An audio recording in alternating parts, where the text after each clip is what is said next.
जी। सो वो डी चूंकि मेरे पास फैक्टर में था एक वेरिएबल जो डिफरेंट लेवल्स के अलोंग दिया जा रहा था, ये लेवल्स डिफाइन किए में ये फैक्टर है, तो मैं इसे न्यूमेरिक में कन्वर्ट कर लिया ताकि ये मैट्रिक्स मल्टीप्लिकेशन हो सके। अब ये मैट्रिक्स मल्टीप्लिकेशन कर रहा है। इससे पहले ये जब मैंने ये एज वाला तो मैट्रिक्स मल्टीप्लाई कर रहा था, ये इस वजह से एरर दे रहा था कि डी न्यूमेरिक था, न्यूमेरिक नहीं था, नॉन न्यूमेरिक था, और मैं इसे नॉन न्यूमेरिक को मल्टीप्लाई कर रहा था।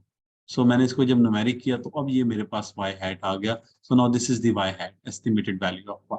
So if I want to just show you the combined value of these things, तो पहले मैं y minus y hat करके एरर हैट निकाल लेता हूँ. e hat and this is y की बजाय सॉरी ये आ जाएगा w. ये एरर हैट आ गया मेरे पास. और उसके बाद अब मैं इनको कंबाइन करके असेस कर सकता हूँ मॉडल के हवाले से. सो अगेन अगर आप इसको देखें वी हैट को, तो पहली वैल्यू इंटरसेप्ट, तो देखिएगा कि अगर एक चिक का इंटरसेप्ट बेसिकली ये आ गया, ये आपके पास बीटा वन की यानी कि एज के बढ़ने से 8.7 इसका इम्पैक्ट, और डाइट के चेंज होने से वेट पे 11.78 का इम्पैक्ट आ रहा है. तो हम इस इम्पैक्ट को एसेस कर सकते हैं, नंबर एक. नंबर दो, अब हम इनकी मल्टीपल वैल्यूज के लिए मॉडल को प्रिडिक्ट भी कर सकते हैं. तो ये हमारे पास सारा का सारा जो वेरिएंट है अब मैट्रिक्स फॉर्म में कन्वर्ट हो गया, जहां पे हमें एक्स प्राइम एक्स इनवर्स और एक्स प्राइम वाई से इस फॉर्मूले से डील करना है. और ये फॉर्मूला सर हम वही लोग है. को रिलेशन से भी तो ये रिलेशन फाइंड कर सकते थे एज और डाइट का, तो हम लोग ने मॉडल वगैरह पे इतना क्यों किया है? अब्दुल्ला, ये लास्ट टाइम सवाल क्यों नहीं किया जब मैं ओएलएस करवा रहा था, लीनियर मॉडल के कोरिलेशन से भी निकाल सकते हैं, तो हम लीनियर मॉडल क्यों पढ़े हैं, simple linear model. Sorry sir. नहीं, आपको जवाब तब तब भी जहन में ये सवाल था. सर नो सर, अभी आया। बच्चे, मैंने तब भी बताया था कि कोरिलेशन आपको सिर्फ ये बताता है डायरेक्शन ऑफ रिलेशन और स्ट्रेंथ का.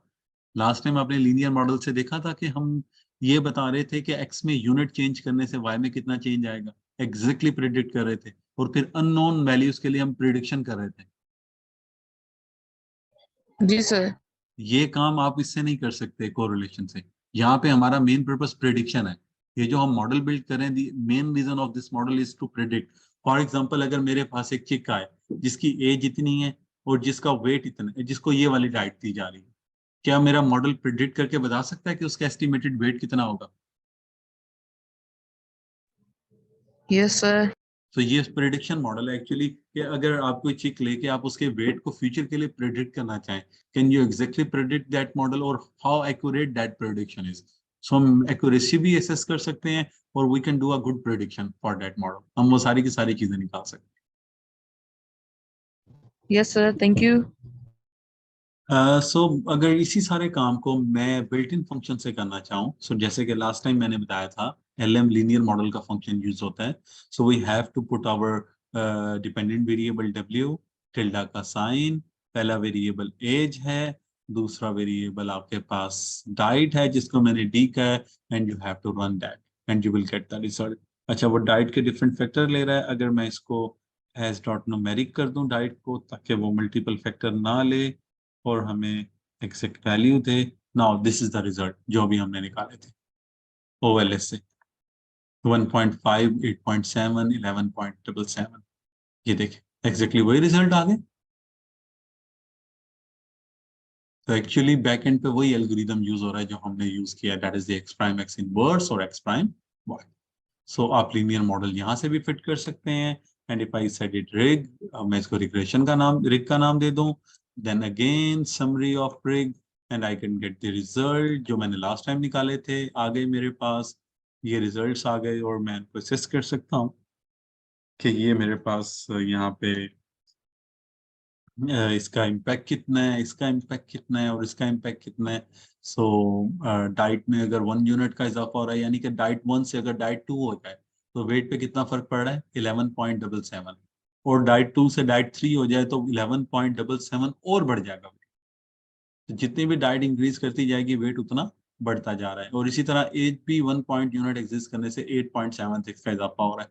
तो ये सारी की सारी चीजें एसेस की जा सकती हैं ये मॉडल को रन करके. इसी तरह अगर हम प्रिडिक्ट करना चाहें, सो हम प्रिडिक्ट कर सकते हैं फ्यूचर के लिए फॉर एग्जांपल अगर हम कहें कि यही रिग मॉडल अगर आप प्रेडिक्ट करना चाह रहे हैं, डाटा डॉट फ्रेम बना लेते हैं हम, और हम कंसीडर करते हैं कि अगर मेरे पास सपोज करें वैल्यू हो एज की, एज 30 हो, और डाइट मेरे पास, या डी मैं इसे कह देता हूँ, डी मेरे पास 1 हो, फर्स्ट या सेकंड डाइट हम फॉर एग्जांपल ले लें, तो क्या प्रेडिक्शन होगी? Now this is the particular weight of the chick if the age is 30 and diet is 2। और अगर एज 10 हो जाए और डाइट 3 हो जाए तो वेट क्या होगा? So that will be the weight. और अगर एज 10 ही रहे, डाइट 1 हो, तो वेट क्या होगा? एज अगर 10 ही रहे और डाइट 4 हो जाए तो वेट क्या होगा? और अगर आप 5 प्लग करेंगे तो वो आपको, या 6 प्लग करेंगे तो वो जो भी वैल्यू आप प्लग करते जाएंगे उसके अलॉन्ग वो अस्सलाम आपको। वालेकुम सर जी। वालेकुम अस्सलाम। सर पानी पीऊँ मैं? 1 मिनट। जी जी, जाएं पिए बच्चे। ठीक है सर, थैंक यू। पास रख के बैठे, चाय रख के बैठे, बोतल रख के बैठे। सो आप एक्स की किसी भी वैल्यू के लिए पर्टिकुलरली इसको प्रेडिक्ट कर सकते हैं। यही काम मैं यहाँ मॉडल से भी कर सकता हूँ जो मैंने डेवलप किया। For example that was my model, so if I put D is 2 and the particular age is suppose करें जैसे मैंने किया 10, so ये देखें मेरे पास y hat की वैल्यू क्या आ गई? 112.753 यही वैल्यू मैंने 112 ये 10 और 2 के साथ निकाली है ना मैंने, एज 10 और डाइट 2। सो यही मैं यहाँ से अगर प्रेडिक्शन चेक करूं कि डाइट 2 और एज 10, सो देखें एक्जैक्टली सेम प्रेडिक्शन। सो वो मेरा यूजर डिफाइंड मॉडल है जो मैंने खुद बनाया है, और ये बिल्ट इन फंक्शन है जो कि अवेलेबल है, मैं उसके साथ इसको वेरीफाई कर रहा हूँ। सो मैं एक्स की और वाई की किसी भी न्यू वैल्यू के लिए मॉडल को एसेस कर सकता हूँ कि मेरा मॉडल कैसा वर्क कर रहा है और उसकी परफॉर्मेंस क्या है। जी बच्चे, यहाँ तक किसी बच्चे का कोई क्वेश्चन या कोई बात है तो कर लें, शाबाश, फिर हम आगे मूव करते हैं। जी सर, मैं ऑलमोस्ट 3:15 तक फ्री हो जाऊंगा। एडमिन से पूछता हूँ कि कितने बजे यहाँ से निकलेंगे। ठीक है, अगर आपने जाना है तो चले जाना, मुझे ऐसे कोई काम नहीं है, मैं ये बंद कर दूँ। अच्छा, वो फिर आप एडमिन से पूछ लें, उनसे वो जाएगी गाड़ी। हाँ, अब उससे क्या नाम है उनका, इरफान, इरफान। ठीक है जी बच्चे, किसी का कोई क्वेश्चन है यहाँ तक तो शाबाश पूछ लें। क्लियर है सबको? Hello sir. जी सुलेमान बोलें। सर वो मेरी अटेंडेंस सर वो कनेक्टिंग दोबारा हट गई थी। बच्चे इसमें कोई क्यूरी है तो पहले वो बताओ। सर ये तो क्लियर है। चलो ठीक है, okay. So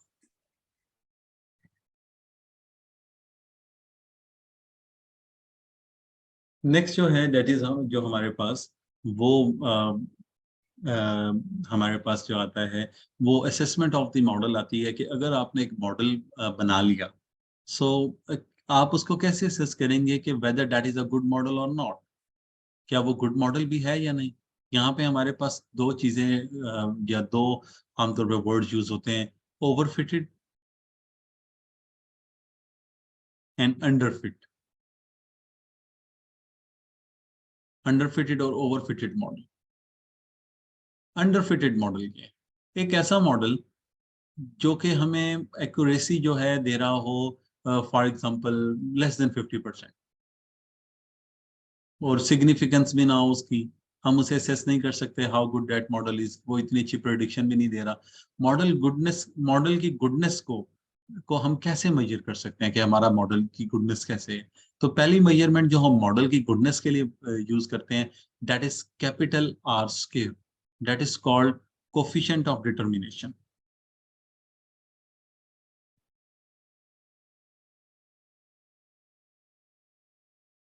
coefficient of determination, capital R square. Capital R square की वैल्यू 0 से 1 के दरमियान है। आप इसको परसेंटेज पे करते हैं, 0% से 100% के दरमियान। जितना ज्यादा ये क्लोज टू 100% होगा उतना बेहतर मॉडल फिट हुआ और मॉडल जो है वो एक्सप्लोर हो चुका है।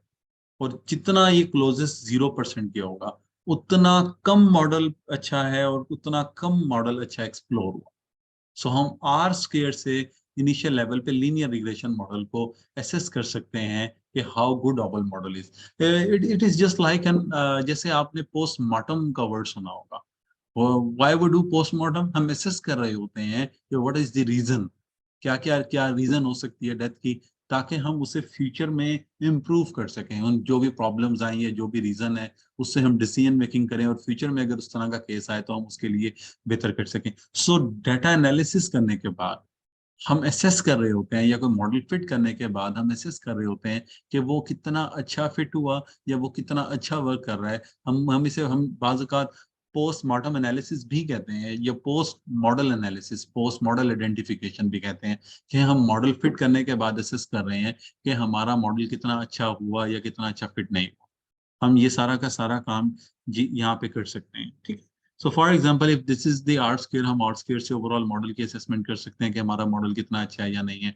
इसी तरह अगर आर स्क्वायर की वैल्यू 50% या उससे बिलो है तो हम कहते हैं over fitted, under fitted model. ये कोई अच्छा मॉडल नहीं है, आप एक्स की वैल्यूज और ज्यादा वेरिएबल इंक्लूड करके मॉडल की फिट को इम्प्रूव कर सकते हैं। और दूसरा है ओवर फिटेड मॉडल। एक मॉडल जो 99.9% एक्यूरेट है या ऑलमोस्ट 100% एक्यूरेट है तो हम कहते हैं ये ओवर फिटेड है, इतना अच्छा नहीं हो सकती चीज। एक हद से ज्यादा बेहतरीन, जैसे मशीन लर्निंग मॉडल्स जितने भी हैं उनकी मैक्सिमम एक्यूरेसी जो अच्छे से अच्छे मॉडल के भी हैं 80 to 85% है आमतौर पे। बहुत ज्यादा खींच लें तो 87% हो जाता है। लेकिन अगर आप इससे ज्यादा आप कहते हैं मेरा मॉडल 99.9% एक्यूरेट है तो it is quite impossible real world में ऐसा मॉडल आ जाए जो हम सिर्फ फैक्टर डालें या हम कुछ पिक्चर्स दें और वो इतना अच्छा, इतनी एक्यूरेट प्रेडिक्शन करते हैं। 99.9% एक्यूरेट मॉडल कोई भी नहीं है हमारे पास। सो ओवर फिटेड भी नहीं हो सकता, अंडर फिटेड भी नहीं हो सकता। तो हम आर स्क्वायर को कैसे असेस कर सकते हैं? देखें अगेन, अगर मैं मूव करूं आर लैंग्वेज की तरफ, तो हमने यहाँ पे डिस्कस किया मॉडल को, जब मैंने फिट किया समरी मैंने निकाली, यहाँ पे वो मुझे वैल्यू दे रहा है मल्टीपल आर स्क्वायर और एडजस्टेड आर स्क्वायर, ये वही वैल्यू है। सो हम we have to see this value. This value is 0.73, 73.7%, approximately 73 या 74% जो है वो मॉडल जो है वो एक्सप्लोर हो चुका है, या मॉडल इतने परसेंट गुड है तो हम कह सकते हैं कि ये एक अच्छा मॉडल है हमने जो फिट किया है। फॉर एग्जांपल अगर मैं इस मॉडल में से डी को निकाल, जो कि जैसा कि हमने लास्ट टाइम किया था वेट और एज को सिर्फ सिंपल मॉडल की हमने बात की थी, हमने ये मॉडल फिट किया था। तो ऐसी सिचुएशन में अब देखें, अब आर स्क्वायर कितना है? 0.7, 0.7, 70% है। लेकिन अगर मैं एज को भी ऐड कर लूं जैसे मैंने अब किया, तो अब मॉडल की एक्यूरेसी इंप्रूव होके 0.73, 0.7379 तो इम्प्रूव हो गई है मॉडल की एक्यूरेसी। तो इसका मतलब ये है कि डाइट को डालने से ओवरऑल मॉडल जो है वो इम्प्रूव हुआ और वो इन्हांस हुआ। सो हम एसेस कर सकते हैं मॉडल की एप्लीकेबिलिटी को, और इवन बाज़ औक़ात इसे ग्राफ पे भी चेक किया जा सकता है कि ये मॉडल कितना अच्छा फिट हुआ। फॉर इंस्टेंस अगर मैं कहूँ ये फिटिंग ऑफ आर ई जी को, ये मेरा वाई हैट है, फिटेड वैल्यूज। सो अगर मैं प्लॉट करूं वेट को along age, so this is the plot of weight along age जो कि लास्ट टाइम हमने देखा था। so age is a dependent, age हम यहाँ लेंगे और weight को हम यहाँ ले लेते हैं जी।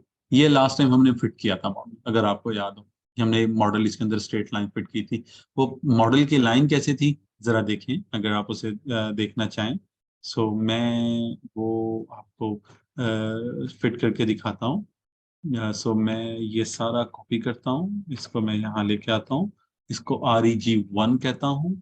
REG1 में मैं सिर्फ वेट को एज को डालूंगा, ये वेरिएबल निकाल देता हूँ, ठीक है, ये डालूंगा। और y हैट 1 इसका REG1 का फिटेड ले लिया, ठीक है।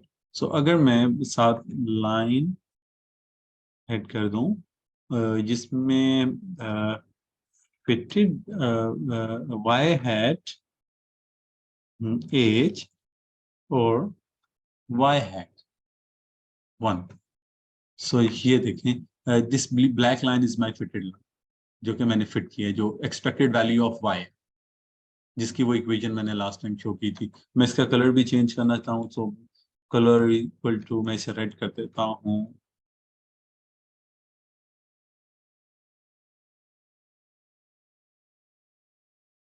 ये रेड कलर फिट हो गया. अब जो मैंने मॉडल फिट किए वो कौन सा है? ये वो वाई हैट वाला है.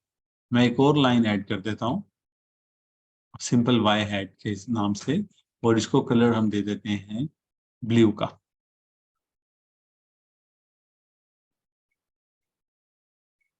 या ब्लैक कर लेते हैं.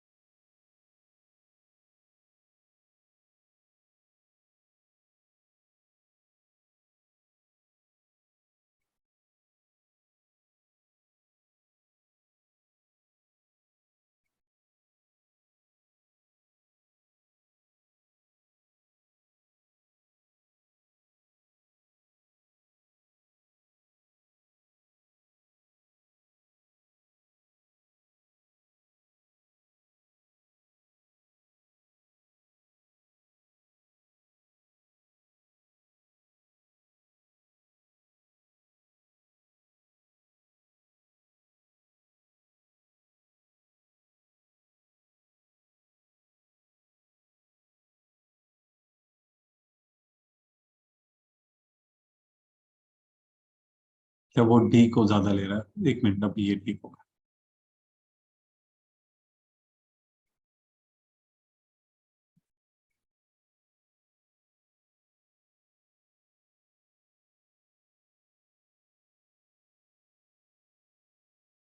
वो डी की मल्टीपल वैल्यूज ले रहा है, सो ये हमारे पास ऑलमोस्ट डिफरेंस आ गया. सो ये multiple different lines and D की वैल्यू के अलोंग जो फिट हो रहा है. सो मॉडल इंप्रूव किया जा सकता है जैसे जैसे कि हम इसके अंदर वो फर्दर वैल्यूज को इन्हांस करें या यूज करना शुरू करें. ठीक है, तो हम असेस कर सकते हैं मॉडल के फिट को, और उसके हिसाब से हम इसको चेक कर सकते हैं. तीसरी चीज जो इस हवाले से डिस्कस करने वाली है, वो मॉडल की समरी के हवाले से, अगर मैं आपको यहाँ पे दिखाऊं समरी ऑफ आरईजी, वो हमारे पास ये पी वैल्यूज और टी वैल्यूज है. अच्छा, P values these are the important thing. तो इसके ऊपर थोड़ी सी हम डिस्कशन कर लेते हैं कि एक्चुअली ये पी वैल्यूज हैं क्या. सो पी वैल्यूज बेसिकली हमारे पास लेवल ऑफ सिग्निफिकेंस के तौर पे आमतौर पे यूज होती है. That is the level of significance.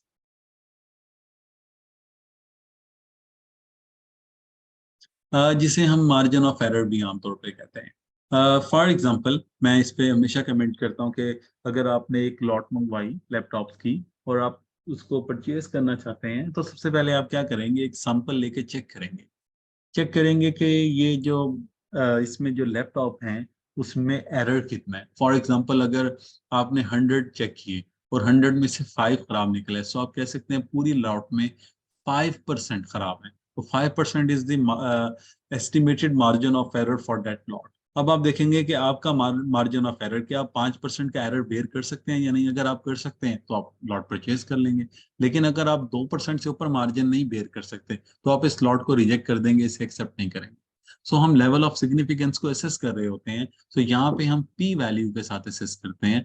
P value definitely by hand नहीं निकल सकती, कंप्यूटर्स की मदद से ही निकलेगी. लेकिन इसको इंटरप्रेट कैसे किया जा सकता है वो मैं आपको बता देता हूँ. देखें, पी वैल्यूज बेसिकली हाइपोथेसिस के अलॉन्ग होती है. यहाँ पे हमारे पास स्टेटमेंट होती है. फॉर इंस्टेंस, मैंने एज को एज अ डिपेंडेंट वेरिएबल लिया और उसका इम्पैक्ट चेक करने की कोशिश की. मैंने एज को एज अ डिपेंडेंट वेरिएबल लिया और उसका इम्पैक्ट चेक करने की कोशिश की मेरे मॉड्यूल के ऊपर, कि मेरे मॉड्यूल में एज का क्या इम्पैक्ट है. यहाँ पे मैं एज को चेक कर रहा हूँ. सो एज को अगर मैं चेक कर रहा हूँ, so now there is a thing, क्या एज का मॉडल में कंट्रीब्यूशन जो है वो है भी या नहीं, कुछ सिग्निफिकेंट, स्टैटिस्टिकली सिग्निफिकेंट कंट्रीब्यूशन है या नहीं. अगर होगा तो ही मैं इस मॉडल में इसको इंटरप्रेट कर सकता हूँ और बता सकता हूँ कि ये मॉडल में अच्छा है और एक्स में 1 यूनिट चेंज होने से या एज में 1 यूनिट चेंज होने से वेट में इतना इजाफा हो रहा है, पहले लेवल पे मुझे चेक करना पड़ेगा कि क्या ये सिग्निफिकेंटली रिलेटेड है या नहीं। सो उसके लिए हम मल्टीपल टेस्टिंग प्रोसीजर या मैकेनिज्म मेथड यूज करते हैं। सो इनिशियल जो हमारे पास टेस्टिंग मैकेनिज्म या प्रोसीजर है that is somehow known as T test और जी टेस्ट हमारे पास आमतौर पर कहलाते हैं, T test and Z test. तो यहाँ पे अगर आपने देखा हो कि मॉडल के अंदर टी टेस्ट को यूज किया हुआ था उन्होंने, तो टी टेस्ट को यूज किया हुआ था जहाँ पे हमारे पास दो हाइपोथेसिस स्टेटमेंट होती हैं। पहली एक हमारी हाइपोथेसिस नल स्टेटमेंट होती है एंड दैट इज के उसका कोई कंट्रीब्यूशन नहीं है, no significant effect of that variable, जो भी वेरिएबल है। और अल्टरनेटिव हमारे पास जो हाइपोथेसिस होता है दैट इज सिग्निफिकेंट इफेक्ट, कि हमारे पास उसका सिग्निफिकेंट इफेक्ट, वो जो भी वेरिएबल है उसका सिग्निफिकेंट इफेक्ट है। Now we have to assess P value. अगर आपकी पी वैल्यू, जो भी आपकी वैल्यू आई, अगर वो लेस है 0.05 से, तो आप हमेशा समझे, आप हमेशा डिक्लेयर करेंगे कि there is a significant effect. अगर वो लेस है 0.05 से तो उस कोफिशिएंट का सिग्निफिकेंट इफेक्ट होता है, और अगर वो ग्रेटर है 0.05 से तो उसका इफेक्ट नहीं है। अगर वो ग्रेटर है 0.05 से तो उसका इफेक्ट नहीं है मॉडल के अंदर, और अगर वो 0.05 से लेस है तो उसका सिग्निफिकेंट इम्पैक्ट है। सो अब अगर हम यहाँ पे देखें मॉडल के अंदर, अगर हमने मॉडल फिट की बात की है, तो यहाँ पे अब मेरे पास जो पी वैल्यू है यहाँ पे 0.05 से ग्रेटर है। इसका मतलब ये हुआ कि इंटरसेप्ट का मॉडल के अंदर कोई भी सिग्निफिकेंट रोल नहीं है। अगर आप इसे निकालना चाहें तो निकाल सकते हैं। एज की वैल्यू देखें, लेस देन है 0 to e⁻⁻16, यानी कि 0.00015.0 फिर 2 और समथिंग, और उससे भी लेस है वैल्यू, और इसके ऊपर वो स्टेरिक डाल रहा है। अब देखें यहाँ नीचे उसने लिखा हुआ सिग्निफिकेंट कोड 0.001 पे सिग्निफिकेंट है, 0.1 पे, 0.05 पे, तो हम 0.05 को आमतौर पे लेके चल रहे होते हैं 5% मार्जिन ऑफ सिग्निफिकेंस के साथ। तो 5% से ये लेस है, तो इसका मतलब ये है कि एज का सिग्निफिकेंट रोल है मॉडल के अंदर। इसी तरह ये जो आपकी डाइट है, डाइट का भी सिग्निफिकेंट रोल है मॉडल के अंदर, तो हम उसके रोल को एक्चुअली असेस कर रहे होते हैं by using a T test. तो इस टी टेस्ट की वैल्यू से ये किसी मैकेनिज्म से आई है और उसी से ये पी वैल्यू आई। ठीक है, मैं अभी इसमें जाना नहीं चाहता क्योंकि वो इन डेप्थ हो जाएगा, बहुत ज्यादा हो जाएगा। तो सिंपल सी चीज को जो अंडरस्टैंड कर लें वो ये कि पी वैल्यू को हम 0.05 से कंपेयर करते हैं, और अगर ये 0.05 से ग्रेटर है वैल्यू तो इसका मतलब ये है कि उसका इम्पैक्ट नहीं है, जैसे कि ये वैल्यू। और अगर वो 0.05 से लेस है, जैसा कि ये दो वैल्यू 0.05 से लेस है, तो हम कहेंगे कि इनका मॉडल में सिग्निफिकेंट रोल है और ये सिग्निफिकेंटली कंट्रीब्यूशन दे रही है मॉडल के अंदर। सो हम टेस्ट करके चेक कर सकते हैं whether a variable has a significant role in model or not। तो हम मॉडल में उसके सिग्निफिकेंट रोल को असेस कर सकते हैं। सो that is the main purpose of these P values, और इनकी बिहाफ पे हम चीजों को असेस कर सकते हैं। सो इसी तरह ये देखिएगा, एक ये कोई एफ टेस्ट यूज किया हुआ है और इसकी भी पी वैल्यू निकालेंगे। ये टेस्ट बताता है कि आपका ओवरऑल मॉडल अच्छा है या नहीं है।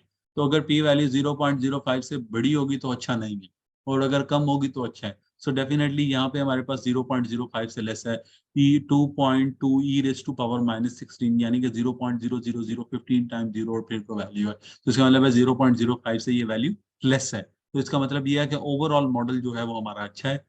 ये वेरिएबल भी सिग्निफिकेंट है। अगर सिग्निफिकेंट है, देखें पहले लेवल पे क्वेश्चन ये आएगा, या हम जब भी मॉडल फिट करें पहले हमारी क्यूरी ये होगी कि क्या ये वेरिएबल मॉडल में कंट्रीब्यूट कर रहे हैं या नहीं कर रहे। सो पी वैल्यूज को आप देखेंगे, ये पी वैल्यू जो है, अगर ये पी वैल्यू 0.05 से ग्रेटर होगी तो कोई कंट्रीब्यूशन नहीं, और अगर लेस होगी तो कंट्रीब्यूशन। अब देखें यहाँ पे दोनों लेस हैं, तो इसका मतलब ये है कि दोनों वेरिएबल कंट्रीब्यूट कर रहे हैं। अब आप कहेंगे पॉजिटिवली कंट्रीब्यूट कर रहे हैं या नेगेटिव। सो इसका कोफिशिएंट क्या है, पॉजिटिव।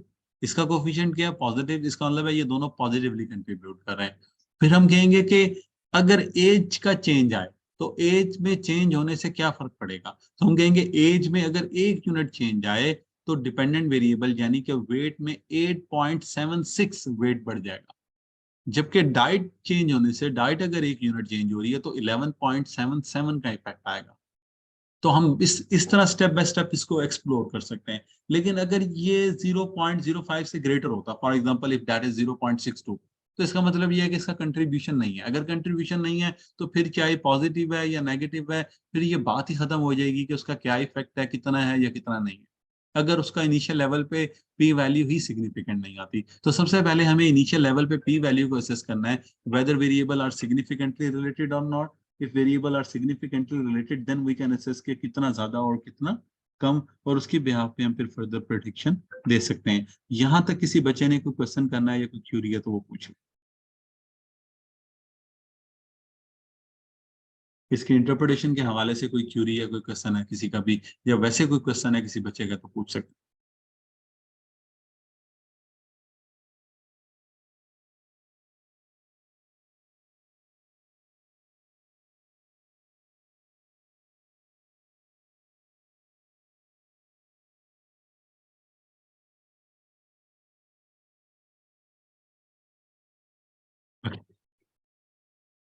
So लास्ट जो हमारे पास पॉइंट है that is the confidence interval,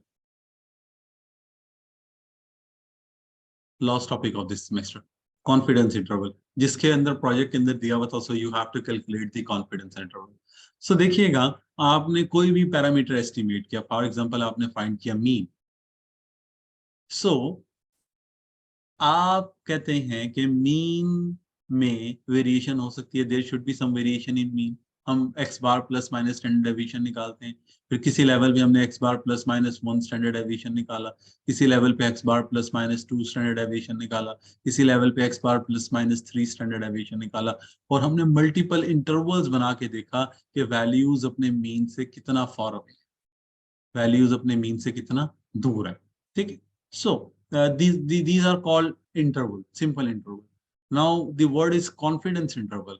How confident we are for an interval, किसी एक इंटरवल के लिए हम कितना कॉन्फिडेंट हैं या कितना नहीं। सो फॉर एग्जांपल, अगर मैं कहता हूं कि डाटा जो है वो mean plus minus standard deviation के दरमियान लाई करता है, ठीक है, data plus minus mean plus minus standard deviation के दरमियान लाई करता है। Now next question is that कि अगर मैं इसका कोई कॉन्फिडेंस इंटरवल ड्रॉ करना चाहूं कि मैं कितने परसेंट कॉन्फिडेंट, मैं कितने परसेंट कॉन्फिडेंट हूं कि डाटा इस इंटरवल के दरमियान लाई करेगा, या मैं अपना कॉन्फिडेंस लेवल बताऊं कि मैं अगर इस डाटा इस इंटरवल के दरमियान, या मुझे कोई ऐसा इंटरवल दें जिसके दरमियान डाटा लाई करने के लिए मेरा कॉन्फिडेंट इतने परसेंट हो, या मैं इतने परसेंट श्योर हूं कि डाटा इस इंटरवल में लाई करेगा, तो वो इंटरवल कैसे ड्रॉ किया जा सकता है। अच्छा, ये जितने भी इंटरवल थे ये स्पेसिफिक थे जो हम अपनी मर्जी के डेवलप कर रहे थे। फॉर एग्जांपल मैं कहता था कि मीन जो है स्टैंडर्ड डेविएशन से 1 टाइम अवे ले लें, 2 टाइम अवे ले लें, 3 टाइम अवे ले लें। अच्छा, यहाँ पे ये जो 1 टाइम, ये 2 टाइम, ये 3 टाइम, ये जो वैल्यूज हैं समहाउ ये जी वैल्यूज हैं जो कि हमने निकाली या जो हमने एसेस की। जी, कॉन्फिडेंस, ये कॉन्फिडेंस इंटरवल लिखा मैंने। ये 1 टाइम, ये 2 टाइम, ये 3 टाइम, ये जो हमने निकाली, ये बेसिकली वो जी वाला टेबल है जहां से हम असेस कर रहे हैं। फॉर एग्जांपल, इसकी जो स्टैंडर्ड नोटेशन है that is X bar plus minus Z alpha by 2 into standard deviation. Now what is this Z alpha by 2? Z alpha by 2, alpha is our level of significance कि हम कितने percent margin of error लेना चाहते हैं, या कितना percent, या इसको हम आमतौर पे इस तरह भी लिख लेते हैं, Z 1 minus alpha by 2। So what is Z 1 minus alpha by 2? Alpha is our level of significance. आमतौर पे हम कहते हैं कि मैं 5% कॉन्फिडेंस, 5% मार्जिन ऑफ एरर रखते हैं चीजों में, सो दैट इज द 5%। सो अगर आप 5% मार्जिन ऑफ एरर रखते हैं, सो अगर आप 5% को 2 पे डिवाइड करें, सो दैट शुड बी 0.025, और इसको 1 से माइनस करें, सो आपके पास आंसर क्या आ जाएगा? 0.985। सो अगर मैं कहूं कि मैं 98% कॉन्फिडेंस इंटरवल बनाना चाहता हूं, ऐसा इंटरवल जिसमें 98% ऑफ द डाटा लाई करे, या ऐसा इंटरवल जिसमें 92% ऑफ द डाटा लाई करे। यहाँ पे तो हमने 1 स्टैंडर्ड डेविएशन अवे बनाया और 2 स्टैंडर्ड डेविएशन अवे बनाया। अगर आप थोड़ा सा इसको रिकॉल करें 1 स्टैंडर्ड डेविएशन या 2 स्टैंडर्ड डेविएशन को, तो हमने कहा था कि ±2 स्टैंडर्ड डेविएशन के अलोंग 90 ऑलमोस्ट 95.7% डाटा लाई करता है। ठीक है, ये इसी बात को हम रिवर्स वे में असेस करने की कोशिश करते हैं। मैं कहता हूं कि ये वैल्यू क्या होगी कि जिसके अलोंग ये कॉन्फिडेंस इंटरवल 95.7 की बजाय एग्जैक्टली 95% हो जाए, यानी कि 5% of the margin of error आए और 95% मैं कॉन्फिडेंट हूं कि डाटा इस इंटरवल में लाई करेगा। तो वो तो आर्बिट्रेरी हमने 2 वैल्यू ली थी जिसके लॉन्ग 95.7% था, तो क्या वैल्यू लूं जिसके लॉन्ग 95% एग्जैक्टली मैं श्योर हूं, माई श्योरिटी लेवल विल बी 95%। यहाँ पे हम उसी को जी टेबल को यूज करते हैं इनवर्स वे के अंदर। So let me show you कैसे हम उसे यूज कर सकते हैं इनवर्स वे के अंदर जी के टेबल को। So that is just wait a second, मैं इसको ओपन कर लूं। जी टेबल एरिया,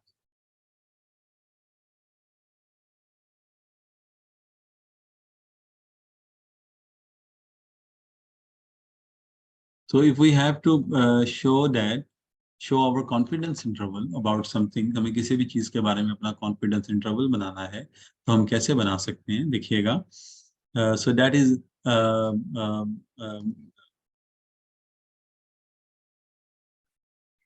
x बार मीन प्लस माइनस वो कितनी वैल्यू होगी जिसके अलोंग मेरा कॉन्फिडेंस इंटरवल जो है वो अप्रोक्सीमेटली 95% हो।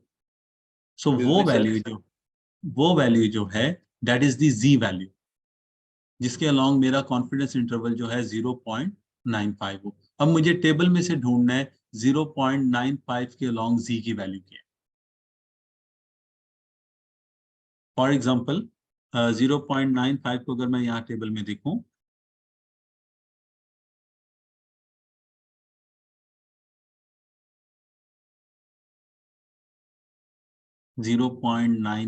एग्जैक्ट 95 देखते हैं हम यहाँ पे। सो that is this value closest, ये सबसे क्लोजेस्ट वैल्यू है 95 के।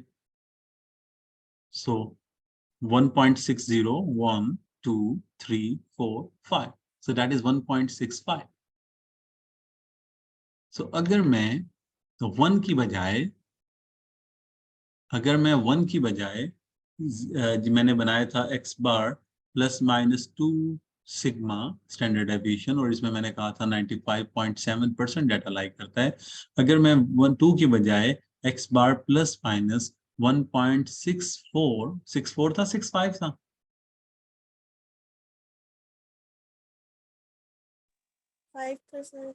65 था।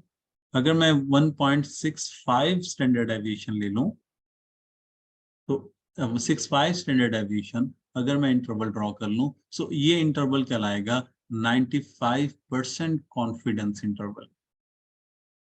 सो अगर मेरा मीन है फॉर एग्जांपल 50 क्लास की एवरेज और इसमें डेविएशन है सपोज करते हैं 12 की, सो अब मुझे अगर 95% कॉन्फिडेंस इंटरवल बनाना है, ऐसा इंटरवल जिसमें 95% ऑफ द स्टूडेंट लाई करें। So what would I have to do, initially सबसे पहले मुझे उसके अलोंग जी की वैल्यू डिफाइन करनी है, what will be the value of ji.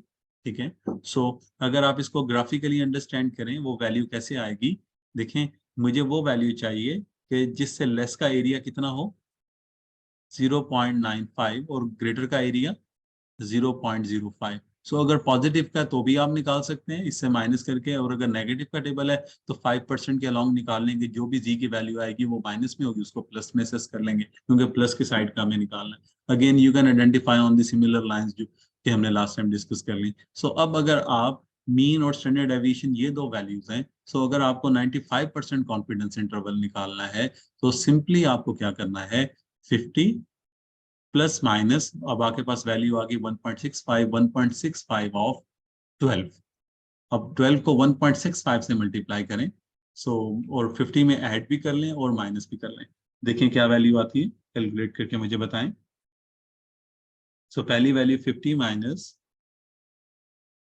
1.65 into 12 जी, पहली वैल्यू क्या आती है 57.8 जी 57.8 और दूसरी वैल्यू नहीं आप इकट्ठे कर रहे हैं मेरा ख्याल है मोबाइल पे, तो वो पहले प्लस करेगा, वो डिमार्स रूल को खराब करता है। 1.65 को मल्टीप्लाई बाय 12 करें तो ये आता है 19.8।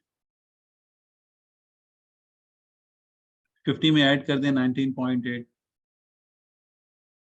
तो ये आता है 69.5। और माइनस करें तो क्या आएगा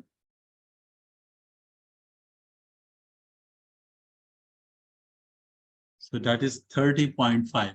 So this is actually the 95% confidence interval for mean and standard deviation. So हम अपनी मर्जी का कॉन्फिडेंस इंटरवल ड्रॉ कर सकते हैं जितने परसेंट हम कॉन्फिडेंट चाहें। फॉर एग्जांपल अगर एक पर्सन कहता है मैं 99.9% कॉन्फिडेंस होना चाहता हूं,